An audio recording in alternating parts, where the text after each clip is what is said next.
This is AdTechGod, and this is a commercial message. Innovid believes that TV should be open for everyone and controlled by no one. And the time to make that vision a reality is now. That's why Innovid created Harmony, an industry-wide initiative to address the biggest challenges facing CTV advertising today. By optimizing at the infrastructure level, Harmony aims to improve efficiency, enhance transparency and control, and increase ROI, all while reducing carbon emissions and providing better viewing experiences for all. Find out more and get involved at innovid.com/harmony. Again, go to innovid.com/harmony. This is a disclosure. Please note that all guests featured on the AdTechGod pod are invited to participate. They do not pay in any form to appear on the show. However, guests may be sponsors of the AdTechGod community, the AdTech Forum, or other product offerings. Welcome to the AdTechGod pod, your window into the world of advertising technology and the people behind it. I'm your host, AdTechGod. Welcome back to another episode of the AdTechGod pod, the podcast where we meet the sales leaders of our industry. I'm your host, AdTechGod.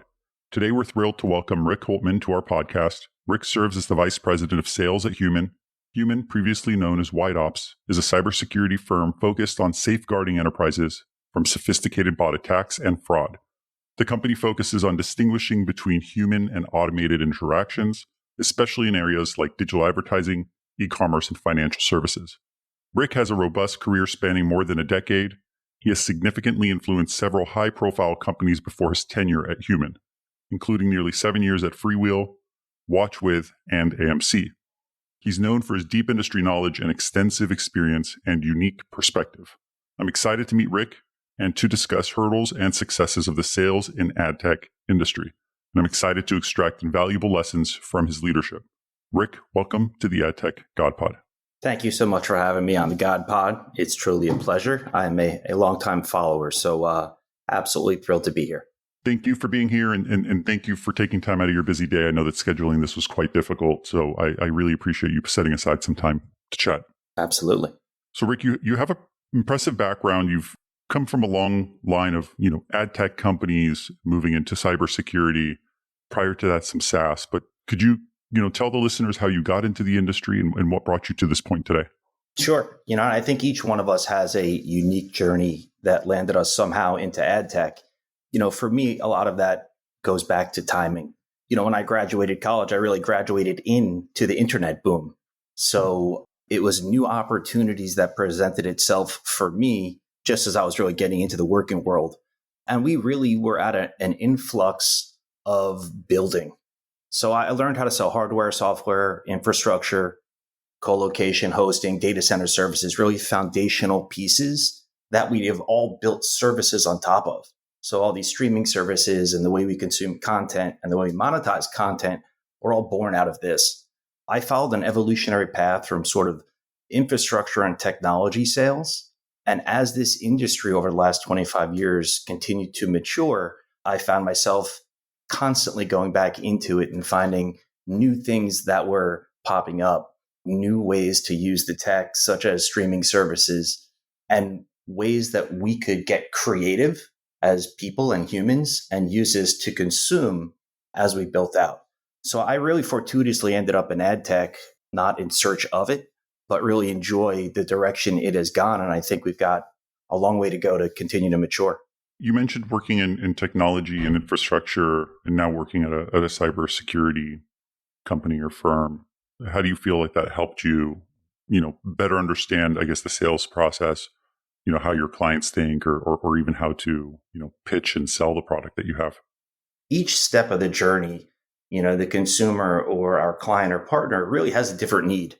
For some people, it's the start of building something. For some, it's maturing their service. For some, it's really an evolution, taking a brick and mortar or traditional business and making it a digital business with transformation are things that you've got to convince people to invest in, and that this isn't just a transactional approach to moving something forward, but really something that they will invest in both as a human being as well as financially, and that this is going to tectonically shift what they're doing.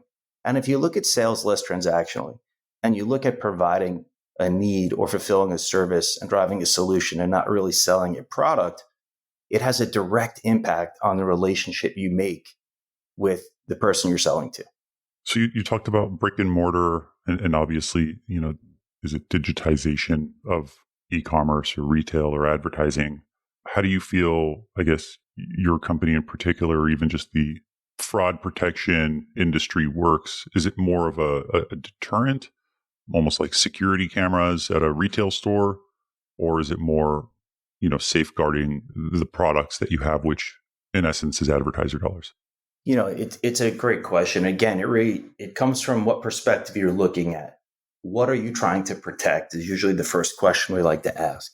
In some cases, it's the user and their identity and their personal information. In some cases, it's deciphering whether or not a true person and a human being is interacting with some level of technology, or whether it's automation pretending to be a human being.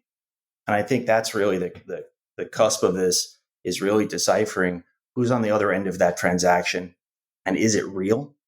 Because we know automation never results in real business outcomes that are positive.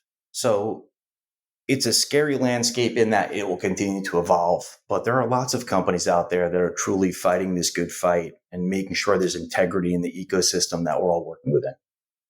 What do you feel over your time in the industry, working at companies like AMC and Freewheel and now Human?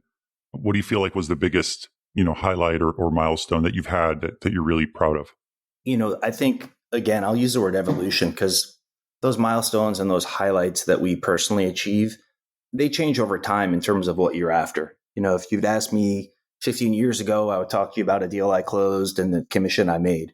I think that those highlights have really changed as you mature throughout your career. And to me, the highlights now are, helping a sales rep that maybe didn't fully believe in their ability and showing them a path that they can become the number one sales rep in the company and achieve financial rewards they didn't expect. And then seeing their face when they actually do it and knowing that you just had a hand in that and a guiding hand. And again, it's not just understanding how much money somebody made, but when you have genuine relationships, you understand what making that money means to that person, how that impacts their family. And that's truly what's become the reward, is the intangibles versus the material things. Again, I will stress, this is not how I acted or spoke or thought, 15, 20 years ago. It's an evolution of maturity as you go through a career. Yeah, you touch on a good point. I think you see this in a lot of the industry leaders, just the selflessness. Obviously, a vice president of a sales team in any industry is rewarded for their team's success. But I think the joy that I'm hearing from you, that when you see your sales team succeed and make money and support their family, that you genuinely see this sense of pride and satisfaction, that you're like, wow, look at my team. They're making money. They're happy. They're hitting targets. They're growing in their careers. I think I'm starting to hear that a lot from a lot of the guests I've had in the past, that, the focus shifts away from me and to us and them. Yeah, it's a realization that something else now satiates you in terms of how you define success. For me, this was also taught, working for some great leaders that were mentors that demonstrated exactly what you described, this selfless leadership style. And those are the people you want to follow. So I look at those as true leaders versus people that sort of try and command respect. Those aren't people you naturally want to follow. Having that selfless nature is something that I learned drove me to want to follow specific leaders. And I always wanted to become that kind of leader myself. And the industry, you've been in it going back to AMC. So you've been in streaming for quite some time. The industry is obviously moving pretty quickly in a direction of where, cord cutting maybe has slowed down a bit, but there's obviously this critical mass of users that are streaming today. But what do you see in terms of trends that could impact, the industry overall, web, connected TV, app, et cetera, that you think is going to see some growth for our industry over the next 12, 18 months? Sure. And I think the best way to look at it is to understand the challenges we have, because out of those challenges is where our innovation will come. And we still have just way too fragmented an ecosystem, whether it is by screen, by platform, by measurement, by currency. We don't have alignment from both a people perspective or a technology perspective. So when we're not aligned, things really remain and have remained way too disconnected. It creates a lot of gray space for fraud, and it creates a lot of space for people to have opinions versus using data. We need to evolve from that, and we need to move to a data-driven approach that we all can agree on. Yes, this is a source of truth in data, and everything becomes less subjective. The challenge we really are all trying to overcome, it's just we're all driven by this constant demand to grow the ecosystem, even when we know rationally it's, being constrained. And sometimes those short-term growth decisions are at the peril of our long-term success. You mentioned fragmentation, and this comes up a lot, just obviously across the industry overall. So we talk about fragmentation in terms of, delivery and reporting and targeting as a campaign. But is fragmentation a weak spot for bad actors, or does it not impact the way they operate? How does fragmentation play a role in that? Yeah, I think it is a weak spot because it opens too many doors, and there's too many places that, whether it's coming into the actual bid stream, whether it's stealing user credentials, doing some credential stuffing, whether it's account takeover, there's so many doors now that are open because we have so many services we subscribe to and so many different types of payments that we use in a digital way. Until there's some kind of consistency, the end user and consumer will continue, unfortunately, to feel the abuse. You mentioned, obviously the impact of bots on traffic, I guess, generation, but how does that play a role in e-commerce? Because I know you guys work with some e-commerce companies. Sure. But how do they charge their card and buy a widget?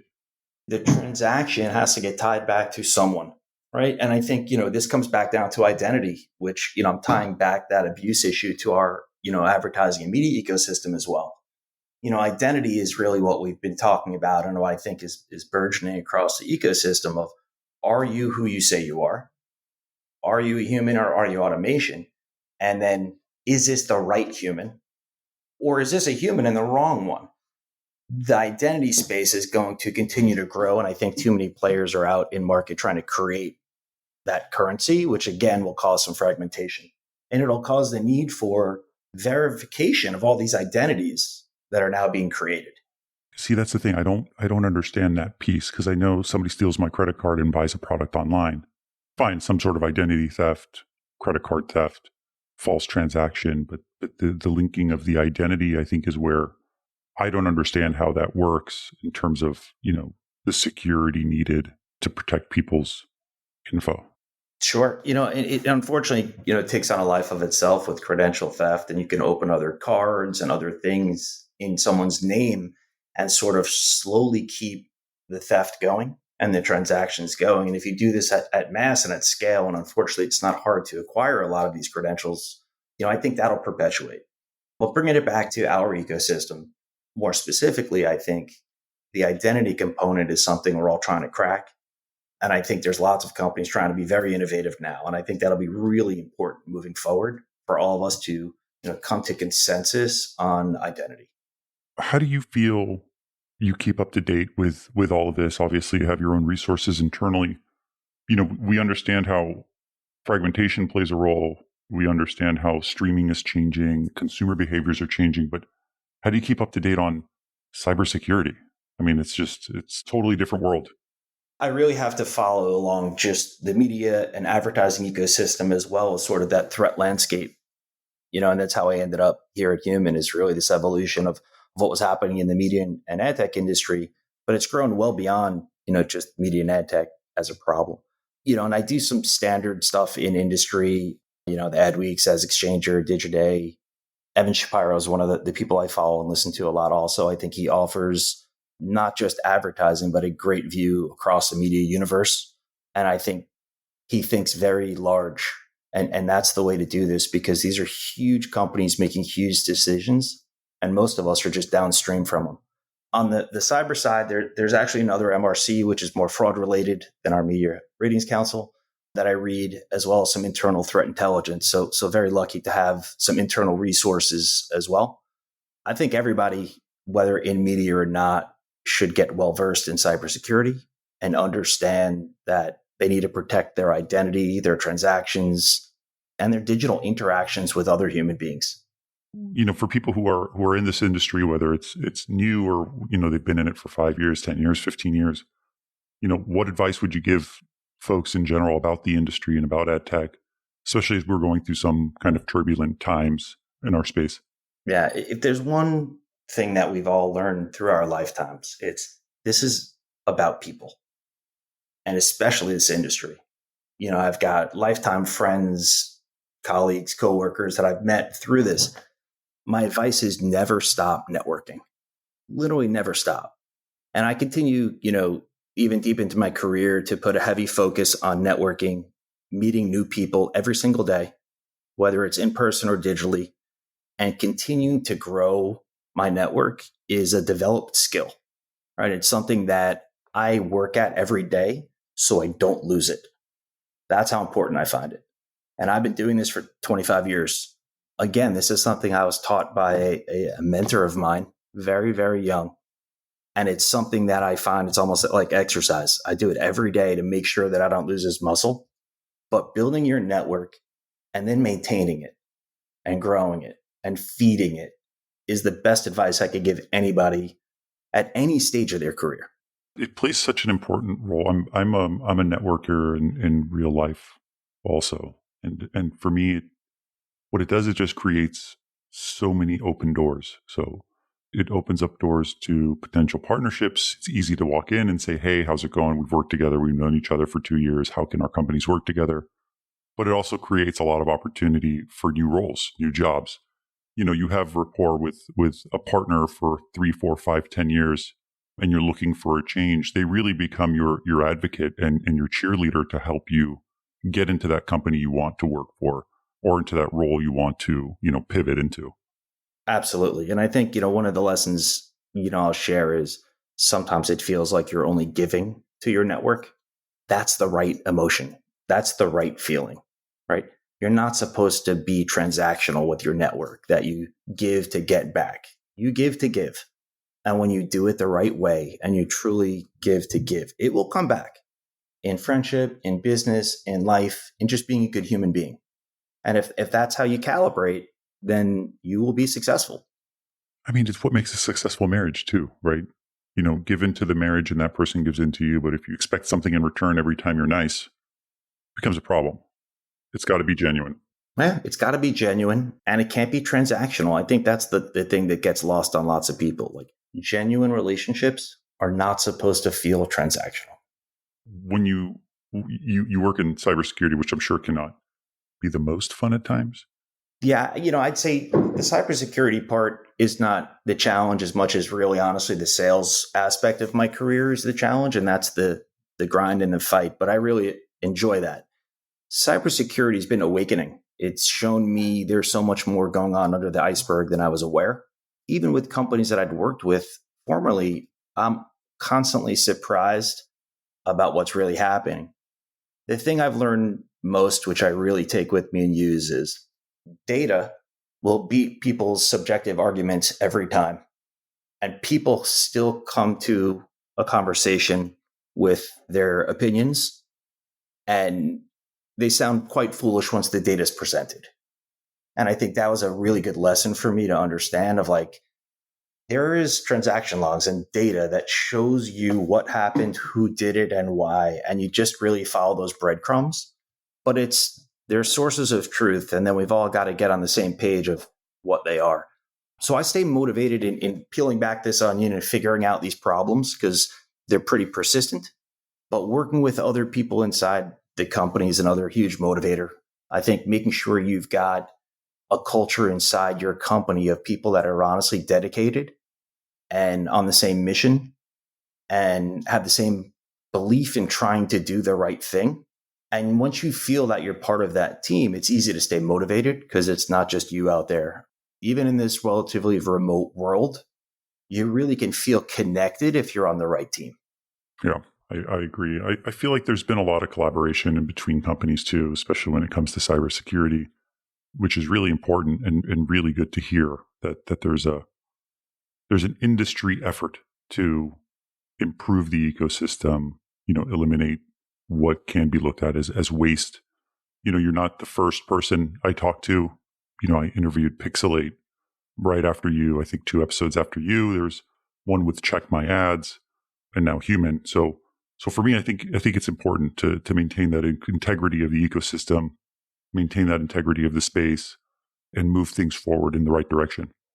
Yeah, a lot of companies, whether it's brands, advertisers, or people in the middle of the supply chain, we're all making tremendous investments in this ecosystem. And those companies you named, including Human, we're out there really trying to protect the investments made to grow the entire ecosystem. So it takes all of us trying to fight that good fight. And all of us have to understand that although we may compete commercially, we are all trying to accomplish the same things. And we have that spirit together. To me, that's also really important, right? The enemy is not people we compete with in market. The enemy is the people perpetrating fraud. And it's our job to help keep integrity in this ecosystem. And honestly, all of us work hard. We don't want to see it falling out the back. We want to see this kept whole and continue to grow in a healthy way. Rick, if there was one thing I guess you could leave the audience with, some thought that you could leave them with today, what would it be? And I truly think this goes back to that skill of networking. Like, you've got to be true to yourself. And part of being true to yourself is if you're going to say, hey, I'm going to network and build my relationship, you got to have a little bit of no shame and focus on leaving that genuine impression and putting yourself out there. It's the hardest thing, is that first step in the journey of really just getting yourself all the way out there and being comfortable, being a little uncomfortable. And I think people need to push themselves there, because once they're there, they really grow. And that's the space that people are scared to go into. And once they're there, they take on a new life and grow beyond things you could see or know. And I've seen it with so many of my friends that have been willing to put themselves out there a bit. It's a runaway train once it starts. So it is absolutely something I think everyone should do is be willing to put yourself all the way out there a bit and see what happens. See who gravitates to you. Lean in to those challenges. Yeah, I mean, the networking piece is so important. The community piece is so important. The helpfulness is important. Providing guidance and help and advice is also a huge piece of why I created this account. It was really, a lot of humor and sarcasm and just poking fun of an industry. But as it's, matured over the last, I would say, honestly, the last 7 or 8 months, where I've kind of taken it to what I think is the next level is, the amount of advice that I'm seeing given on the AdTechGod Slack community, the amount of feedback I get, even when I post something, whether I'm right or wrong, I enjoy hearing other people's perspective. And I enjoy the network that I'm building, which is, a lot of industry leaders and a lot of up and coming industry leaders that are, supporting each other and providing advice. Well, I think your tone and the theme of what you bring with the AdTechGod brand is very genuine in nature. And I think that's why you're getting such a response, right? And like I described, like you put yourself out there and created something.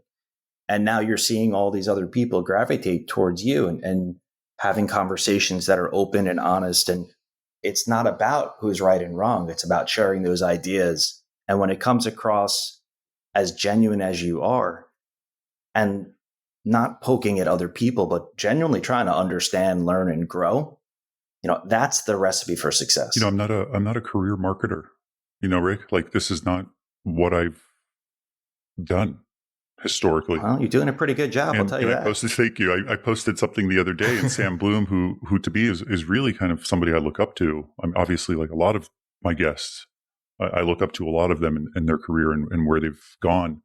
I posted something about, start small and pivot quickly and move forward. And he came back on top and was like, be careful with scale. Sometimes what works small doesn't work when it's big. You got to take that into consideration. I'm like, okay, like maybe I did know that, but maybe I didn't.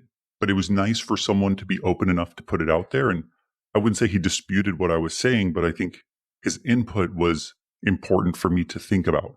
Yeah, he added to it, right? And that's the beauty of collaborative guidance. Because now that's a learning for life for me, right? Okay, start small, $500, $1,000, $200. But now if I want to scale it to 20, does it perform the same? I don't know. But that's something I should take into consideration because I'm not a marketer. So to me, I'm really learning as I go. Awesome. Well, Rick, that brings us to the end of the podcast. I really wanted to thank you for taking time out of your day to be here and really appreciate the support. Likewise. Thank you so much for having me as a guest. I will continue to follow along and certainly appreciate all you bring to the industry. Thank you so much, Rick. Speak soon. Thanks for tuning in to another episode of the AdTechGod Pod, a podcast for the people about the people that make AdTech great. Stay connected with me for more insights, trends, and interviews in the realm of AdTech. Don't miss out on our latest updates, so follow me on X, Instagram, and connect with me on LinkedIn. Don't forget, ATG Slack community has insights, networking opportunities, and jobs. Keep the conversation going and stay at the forefront of AdTech innovation.